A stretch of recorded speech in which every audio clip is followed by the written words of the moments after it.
I'll tell you what, if you told me it was October, I wouldn't have argued with you. What a wet, miserable day it is today. I mean, it's July. We should be. I mean, we're in England, right enough. You expect the odd shower here and there in the summertime, like, but this is just for the last, oh, God knows how long now. The last video you'll have seen, I was topping and I got rained off. I probably, if I left it till after lunchtime and went and set off, I probably would have got away with it, but it probably still wouldn't have been right. Just miserable, like. How is it that the rest of Europe is literally on fire, plus 30 degrees, and England is just wet? Torture. Yeah, anyway, I am here to service this 420 show CVT. It's a 500-hour service, but it's its first 500-hour service, so the axle oils are to do, engine service, can't remember, oh no,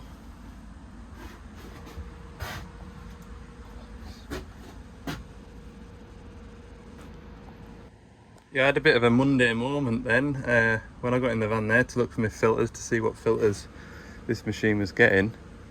I couldn't see the box of filters, but I remember putting it in there like that on Friday, slid it under that shelf. So when I jumped in the van, I looked, oh no, I haven't got any filters with us. I've come all the way down here with all the oils and no filters. But yeah, and then I went and told the customer, I'm really sorry, but I've had a bit of a moment and I've forgotten the filters, I'll have to come back. And then I climbed back in the van just to make sure, and they were there.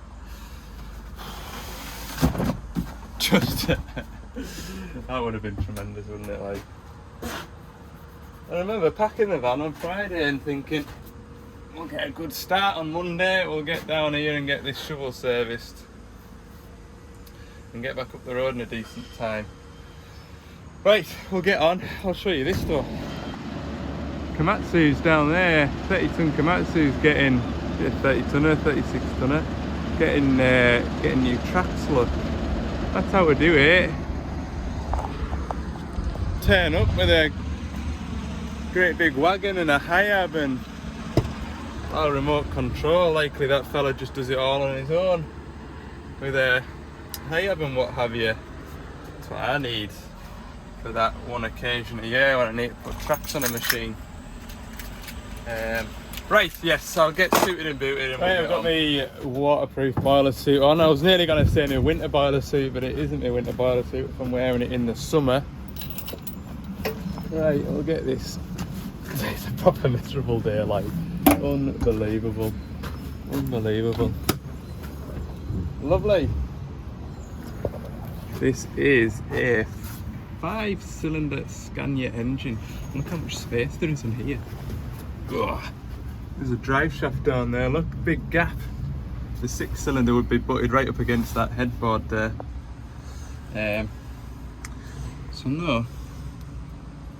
Look, this one has its own auxiliary belt for running the air conditioning compressor, which is a better idea because if anything happens to the air conditioning compressor or the belt snaps, as unpleasant as it might be for the operator, at least it can still keep running it.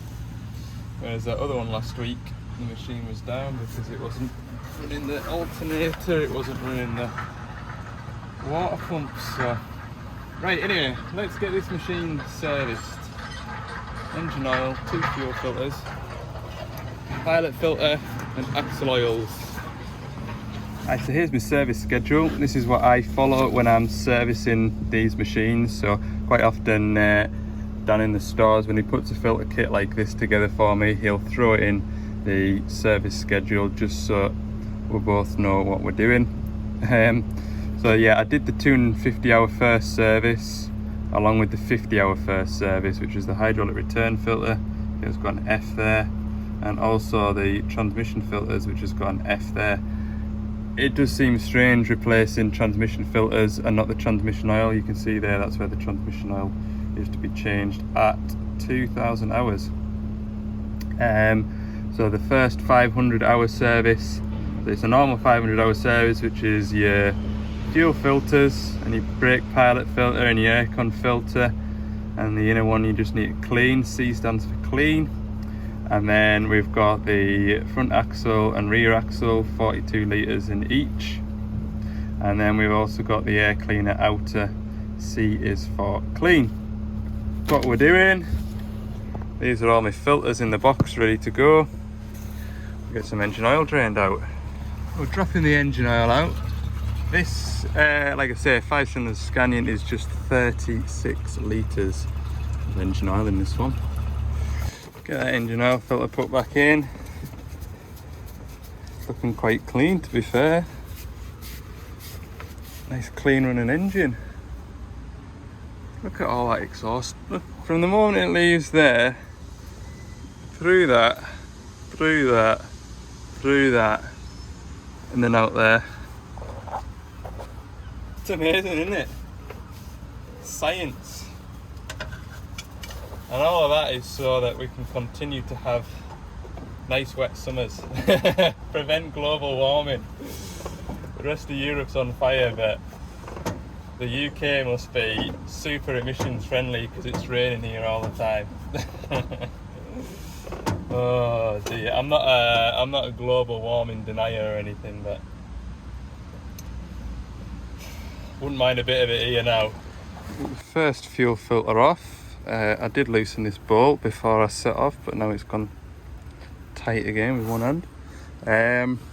I'll get this second one done in a second, so just bear with us. Just check under there, but a slightly different filter head to what normally kind of gets blocked up, and I've never had a fuel issue at this quarry yet, and that other shovel down there has done over 4,000 hours from new, so but it's always good just to have a little nosy, make sure.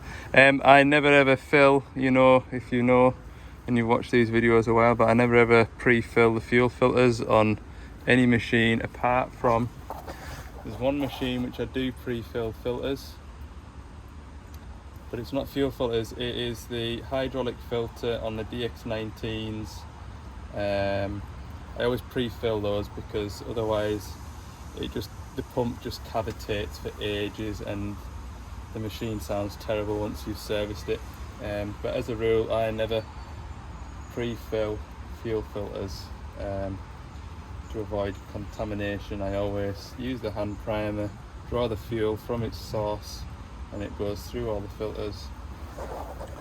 Because especially on these Scania engines, it's got a super high pressure, super high working pressure. I'm sure it's like 3,000 bar pressure on these. Could be wrong, but I know standard Bosch on the Doosan engines is about 1,800 bar. Pretty sure these are like 30 bar, 3,000 bar. Super high pressure anyway, so you do not want any contaminants at all in this fuel system. So this is how I like to bleed the fuel system up. What I'll do is I'll put a pipe on the bleed screw, put it into the waste fuel out the filters. There's a non-return valve in there so the fuel can't go back up that pipe for anybody that's worried. And what I do is I pump the hand primer and I can see all the air coming out of it. So once all those air bubbles stop, then I know that that filter is full of fuel, and then all I need to do is, if I wanted to, I could crack that off and pump it until fuel runs out of there. And that is the fuel system primed, and I know when I go and fire it up, it'll crank up, no bother. When I go and start it, I won't be winding the starter motor on for ages. So I've done pretty well. I've got a half used drum of engine oil on the van. There'll be about, I reckon, that's a full one. I reckon there'll be about 5 litres drawn out of that already. So I've got 20 and about, we'll call that 15 So that'll be 35 litres on the sheet there. It's 36 litres for the engine oil. So I'm quite happy just to set this pump off with the 20, and then when I hear it run dry, let it run that one dry, and we'll be somewhere near. So we'll put a battery in it. Put a battery in it, and then we'll set it off. There's me making it look all slick. There we go.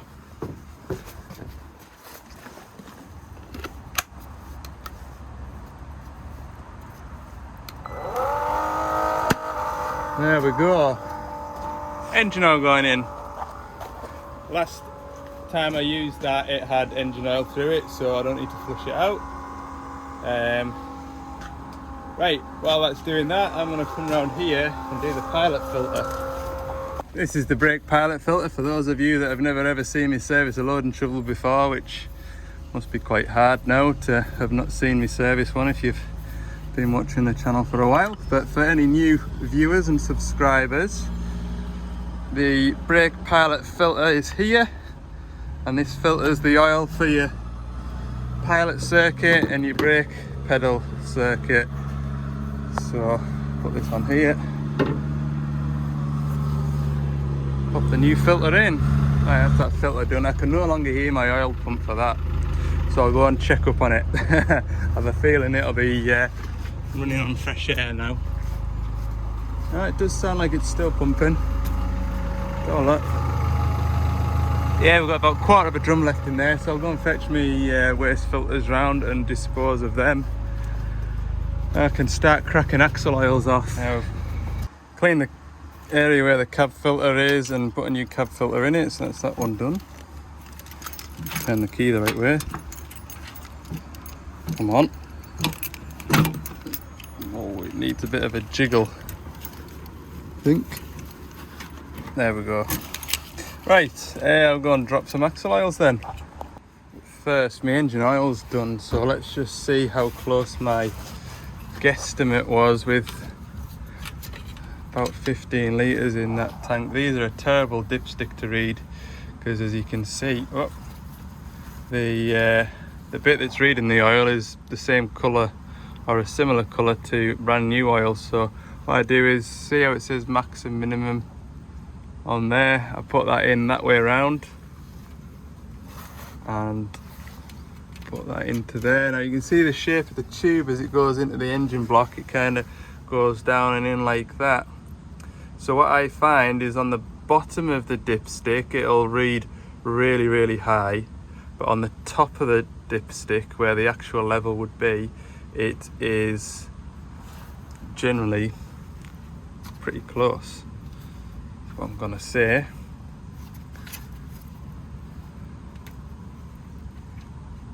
Let's have a look.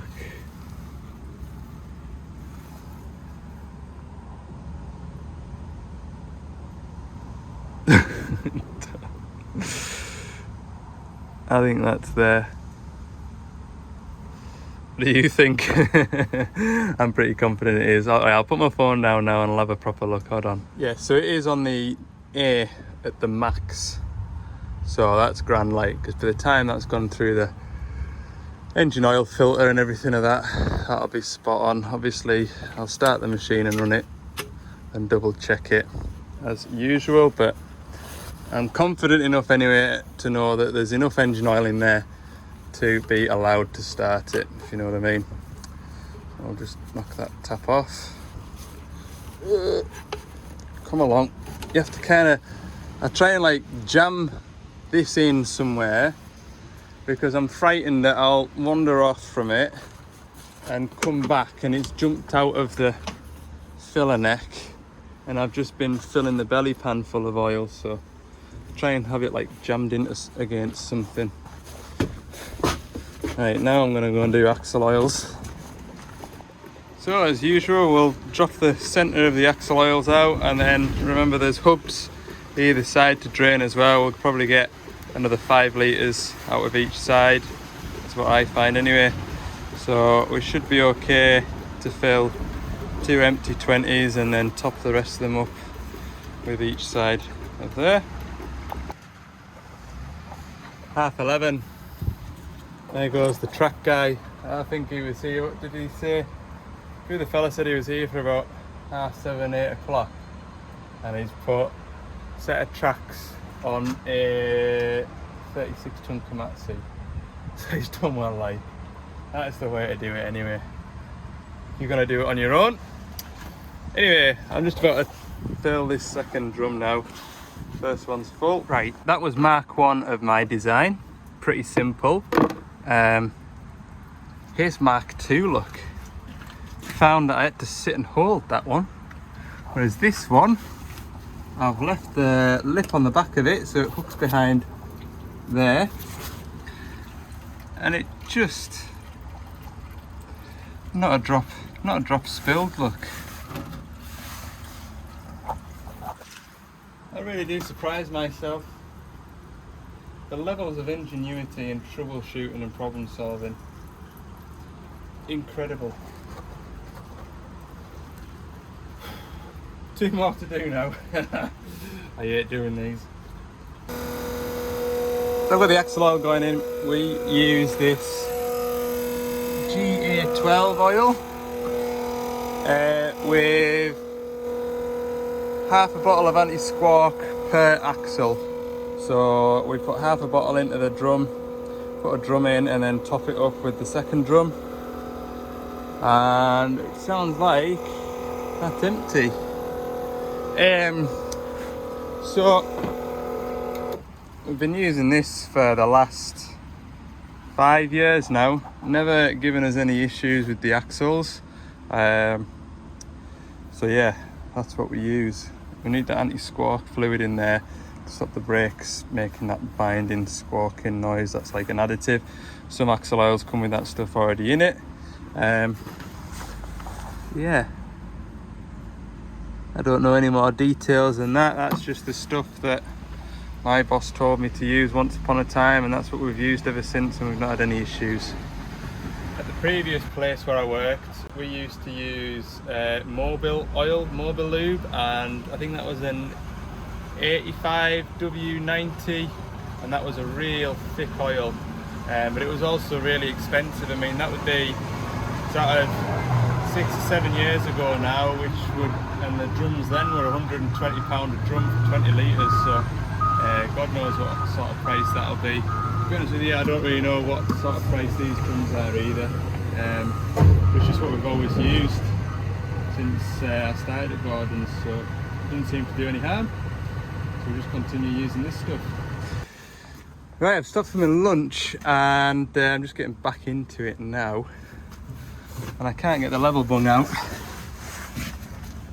think I've got that cracked off. That's grand, empty, but there's no point emptying the axle if I can't refill it.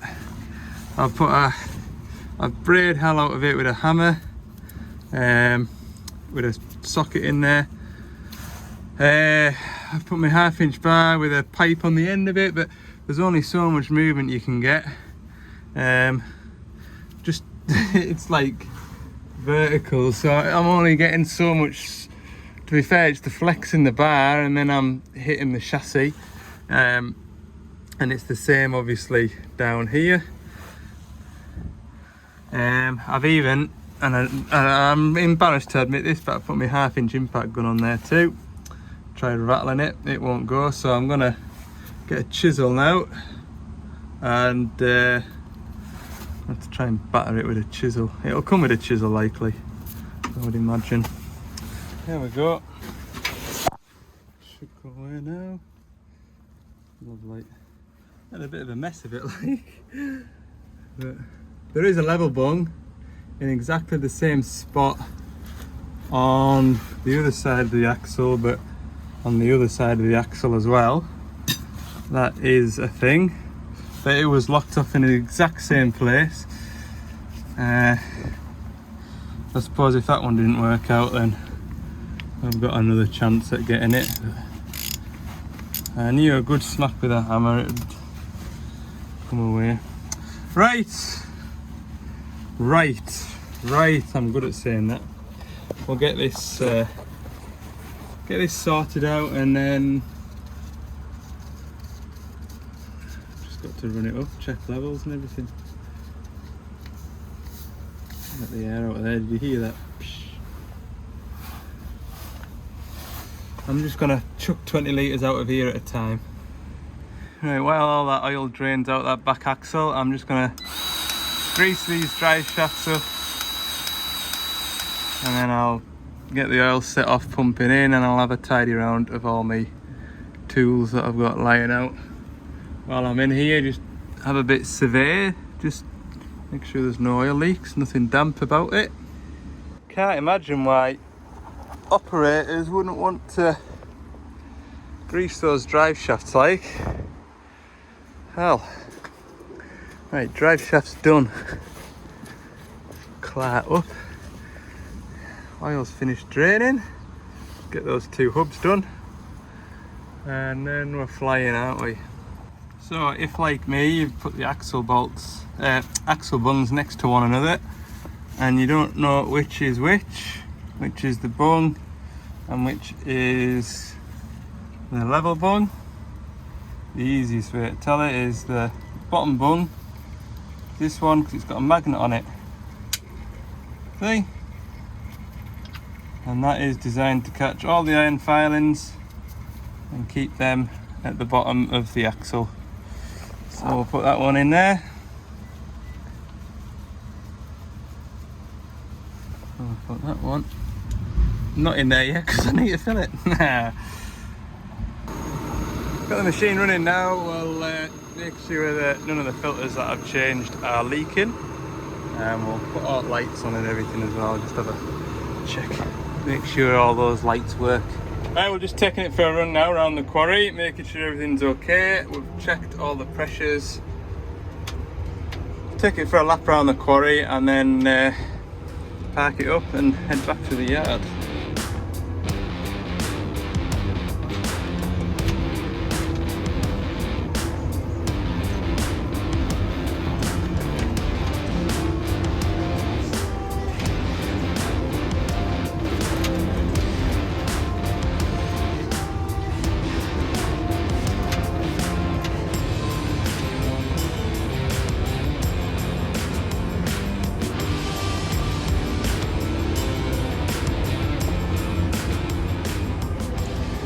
Marvellous, coming down this hill, look.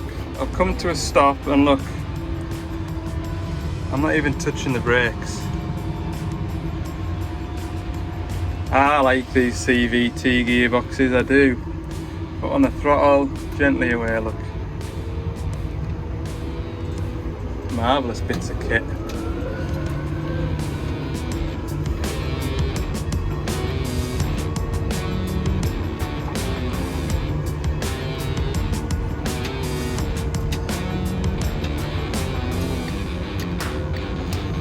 Right, I'll see you back up at the van.